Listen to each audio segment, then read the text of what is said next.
श्रीकृष्णाय नमः। श्रीगोपीजनवल्लभाय नमः। श्रीमदाचार्य चरणकमलेभ्यो नमो नमः। सभी वैष्णवजन को श्री राम मंदिर 22 जनवरी आज के दिन अयोध्या नगरी में राम जन्मभूमि का राम मंदिर प्राण प्रतिष्ठा की हार्दिक शुभकामनाएं। सभी को बहुत बहुत बधाई हो कि हमारे भारत में उत्तर प्रदेश में अयोध्या नगरी में श्री राम मंदिर का प्राण प्रतिष्ठा हुई, राम मंदिर की नव निर्माण हुआ। अतः सभी वैष्णव जन को बहुत बहुत बधाई। जैसे कि हमने नंददास जी की वार्ता में ये पढ़ा था कि हमारे जो प्रभु श्रीनाथ जी है, प्रभु श्रीनाथ जी अपने वैष्णवन की बात रखवे के वास्ते प्रभु श्रीनाथ जी ने नंददास जी की वार्ता में तुलसीदास जी को राम भगवान के रूप में धनुष बाण लेते हुए दर्शन दिए थे। तो हमारे प्रभु क्या है, सर्व समर्थ है। और हमारे जो श्री वल्लभ कुल जैसे गुसाई जी के बालक में रघुनाथ लाल जी जो थे, उन्होंने और बहू ने तुलसीदास जी को श्री राम भगवान और सीता जी के रूप में दर्शन दिए। तो हमारी जो पुष्टि मार्ग जो हमारा है, उसमें अगर हम अच्छे लगन और प्रण से प्रभुमय हो जाए तो हमें श्री वल्लभ में भी प्रभु के दर्शन हो सकते हैं। और श्रीनाथ जी तो प्रभु पूर्ण पुरुषोत्तम कंदर्प लावण्य है ही।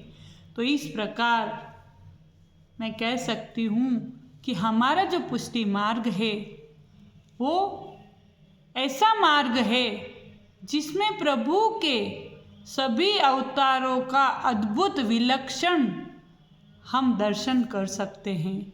जैसे रामनवमी के दिन प्रभु राम का अभिषेक होता है हमारे पुष्टि मार्ग में, उसी प्रकार वामन द्वादशी के दिन भी होता है वामन भगवान के रूप में।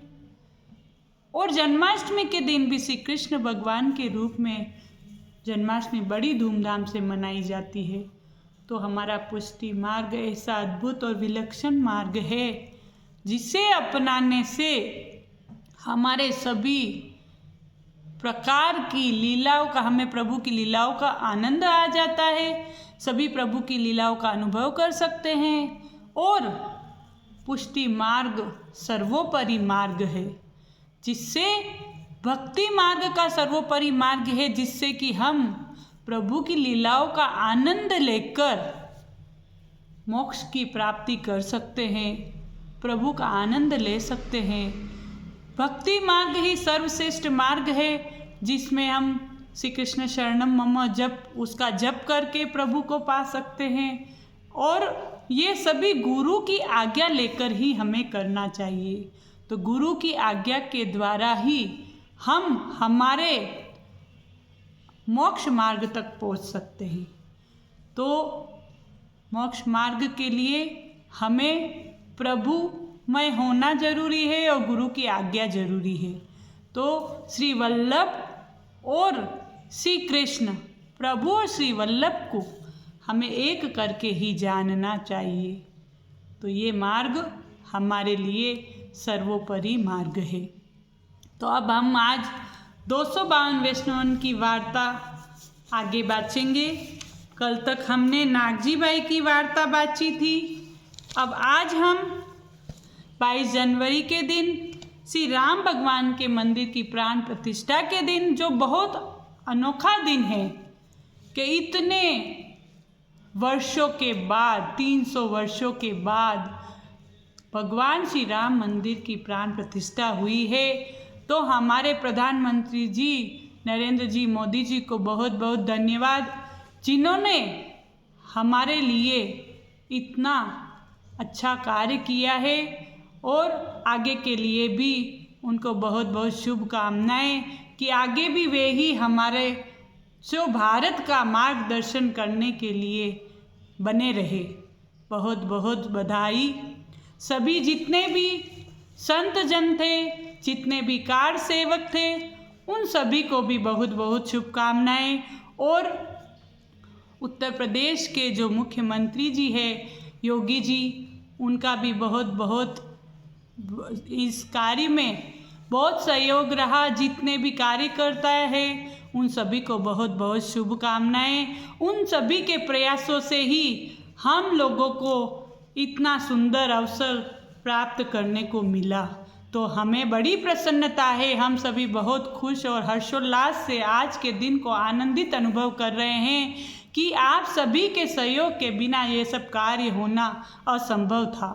तो अद्भुत और विलक्षण दिन को आज हम प्राप्त कर पाए, तो सभी जितने भी सहयोगी जन हैं, जितने भी कार्यकर्ता हैं, उन सभी को बहुत बहुत धन्यवाद। तो मैं एक जन नागरिक के माध्यम से आप सभी को बहुत बहुत धन्यवाद देती हूँ।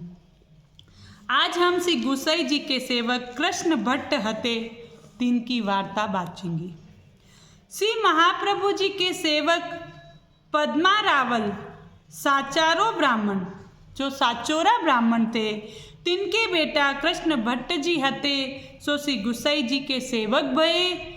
जब श्री गुसाई जी ने श्रीमद् भागवत सुबोधिनी टीका सहित श्री कृष्ण भट्ट जी को पढ़ाए, तब पुष्टि मार्गीय सिद्धांत सब इनके हृदय में आयो। और जैसे पद्मा रावल को श्री महाप्रभु जी की कृपा ते पुष्टि मार्गीय सिद्धांत स्फुरित भयो हतो, तैसे विनके बेटा कृष्ण भट्ट जी को भयो। और नित्य प्रति सुबोधिनी जी की कथा कहते।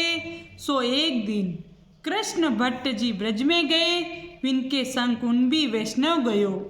और श्री गुसाई जी के तथा श्रीनाथ जी के दर्शन करे। जब कुंभी वैष्णव ने श्री गुसाई जी से विनती करी, जो कृष्ण भट्ट कथा में ऐसे कहते हते, जो श्री गिरिराज जी धातु में रत्न जड़ित है और गोविंद कुंड दूध सो भरियो है, सो ऐसे दर्शन क्यों नहीं होवे है।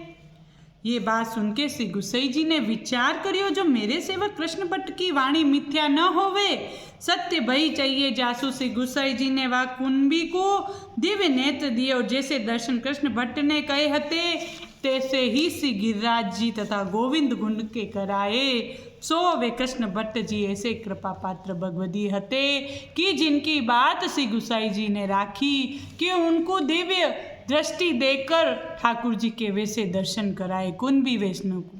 तो देखो श्री वल्लभ की कैसी कृपा है वैष्णवन पर। यदि हम मन से स्वीकार करें तो सब कछु संभव हो जाए है। वार्ता प्रसंग एक संपूर्ण भयो। अब वार्ता प्रसंग 2।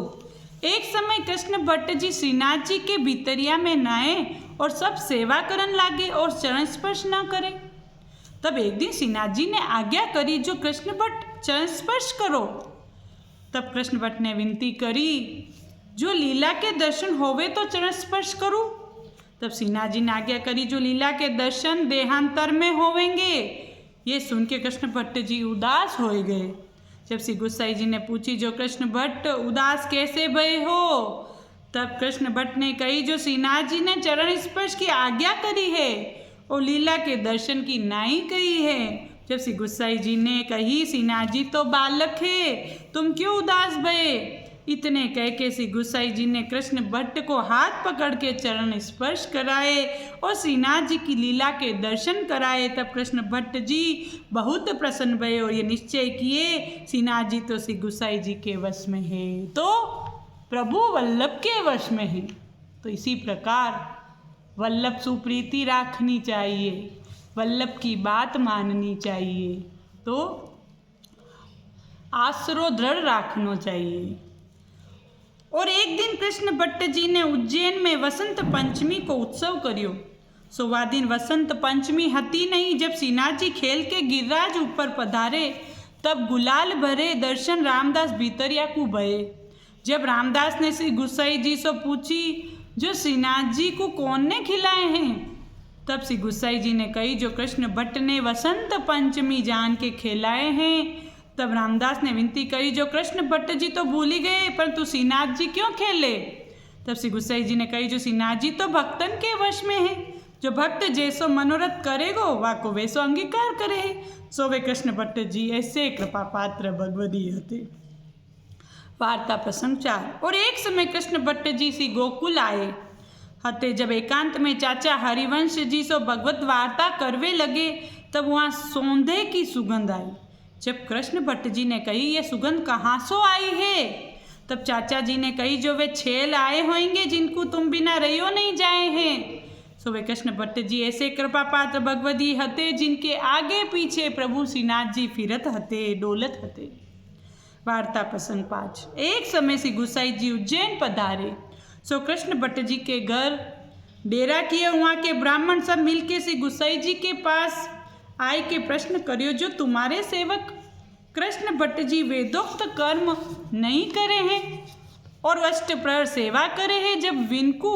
श्री गुसाई जी ने उत्तर दियो, सो श्लोक, मत कर्म कुर्वताम पुंसाम कर्म लोपो भवेद्यदि तत्कर्मम ते प्रकुर्वती 63 कोट्यो महर्षयः। और कहे, भोर भये जानिए। तब ये सुन के ब्राह्मण बोले, जो भोर भये कैसे जानियो जाएगो? तब श्री गुसाई जी ने कही, जहाँ रात होवे है तहाँ दिन के पदार्थ सूझे नहीं हैं। जब तुम्हारे अंतःकरण में उजारो होएगो और माया रूपी रात्रि मिटेगी, तब देखोगे। सो गीता में कहो है, या निशा सर्वभूतानां तस्याम जागृति संयमी यस्याम जागृति भूतानि सा निशा पश्यतो मुनेह। ऐसे जब सुनियो तब इन ब्राह्मण को संदेह मिट गयो। सो वे कृष्णदास ऐसे कृष्ण भट्ट जी ऐसे भगवदीय कृपा पात्र हते, तिनकी वार्ता कहाँ तई कहिए। वार्ता प्रसंग 6। सो वे कृष्ण भट्ट जी सदैव उज्जैन में रहते हते और गुजरात के तथा दक्षिण के वैष्णव उज्जैन होय के श्री गोकुल जाते हते। और विंसु मिल के सब वैष्णव प्रसन्न होत हते। और श्री कृष्ण भट्ट जी वैष्णवन पर कैसी प्रीति राखत हते, जो वैष्णव इनके यहाँ गाठड़ी धरते, वह वैष्णव की गाठड़ी में छाने छाने दूध घर को प्रसाद बांध राखते। तब ये मन में समझते, जो वैष्णवन को रास्ता में भूख लगेगी तब ये लेवेंगे, इनको श्रम नहीं होएगो। ऐसी वात्सल्यता वैष्णवन के ऊपर राखते हते। तो वैष्णवन सु भी प्रीति राखनी चाहिए, वैष्णवन को ध्यान रखना चाहिए, सत्संगति करनी चाहिए। वार्ता प्रसंग 7। एक समय श्री गुसाई जी ने श्री गोकुल सुकासित पठाई के कृष्ण भट्ट को बुलवायो। जब कृष्ण भट्ट जी उज्जैन सो चले, तब नित्य स्वप्न में कृष्ण भट्ट के सेवी श्री ठाकुर जी आए के कहते, जो तुम बिना मोकू रहो नहीं जाए है। जब कृष्ण भट्ट जी रास्ता में सो एक मनुष्य को पत्र दे के नित्य आपने घर पठाते और पत्र में यही लिखते, जो श्री ठाकुर जी प्रसन्न होवे सो ही करियो। परंतु श्री गुसाई जी के मिले बिना कृष्ण भट्ट जी पाछे न गए। जब कृष्ण भट्ट श्री गोकुल पहुँचे, तब श्री गुसाई जी के दर्शन करे। जब श्री गुसाई जी ने कही, जो तुमने श्री ठाकुर जी की आज्ञा क्यों न मानी? तब कृष्ण भट्ट ने विनती करी, जो महाराज श्री ठाकुर जी तो आपके वश में हैं और आपने हमको श्री ठाकुर जी दिखाए हैं, जासूराज की आज्ञा कैसे लोप करी जाए। ये बात सुन के श्री गुसाई जी चुप करी रहे। वह कृष्ण भट्ट को श्री गुसाई जी की आज्ञा पर ऐसो विश्वास हतो। तो देखो, वल्लभ के ऊपर विश्वास करियो। तो या प्रकार सु कहो जाए है कि गुरु की आज्ञा अवश्य माननी, गुरु की आज्ञा मानवे सु ही प्रभु मिल जाए है। तो गुरु के वश है प्रभु। तो या प्रकार सु पुष्टि मार्ग ऐसो सुंदर मार्ग है, जाकी महिमा वर्णन करे जितो ही कम है। तो ऐसे भगवदीय कृपा पात्र वैष्णव हते कृष्ण भट्ट जी कृष्णदास। तो या प्रकार सु वार्ता प्रसंग 7 संपूर्ण भयो। ज़्यादा से ज़्यादा लाइक करें, सब्सक्राइब करें, शेयर करें। धन्यवाद।